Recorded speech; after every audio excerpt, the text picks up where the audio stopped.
NFL Playbook crew here with you. Rhett Lewis, my guys, the Super Bowl champ, Sean O'Hara, and Coach Brian Billick. Taking a look at this Monday night matchup between the Seahawks and the Bears from Soldier Field. And, Coach, I imagine that Seahawks offensive coaching staff taking a hard look at what Khalil Mack and the Bears did to Aaron Rodgers in that first half.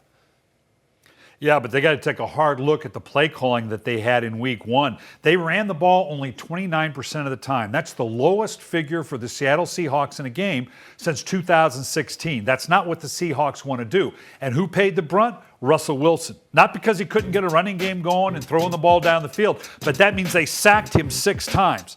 So obviously this is going to be a challenge for them. They've got to have more balance. Obviously the Green Bay Packers struggled early on with Khalil Mack of the Chicago Bears, but Green Bay kind of figured it out. They cracked the code in the later part of the game, so Seattle needs to do that same protection scheme to make sure that Khalil Mack does not go off on them, but the number one thing they need to do is run the ball more.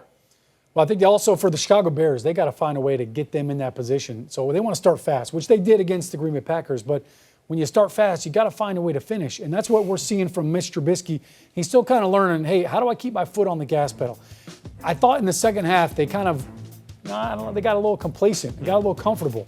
But it's time for him to start standing and delivering. Start making a big throw and find a way to get him in the end zone. Now, he ran for a touchdown, but you've got to find a way to make those big-time throws. And I think that's where we're going to see the growth. Hopefully you see it this week if you're a Bears fan. But that to get to do what Coach was just talking about, you want your guys to be able to tee off on the other team's offense.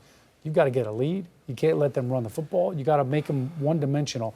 And I think if Mitchell can get off to a fast start, I think that it plays right into their hands. Yeah, and I'd love to see them let Jordan Howard carry the rock in short yardage situations, especially down the stretch, which he didn't do against the Packers on Sunday night. All right, it's the Seahawks and Bears Monday night. We'll see you back here on Wednesday. Bring your playbook at 6:30 Eastern.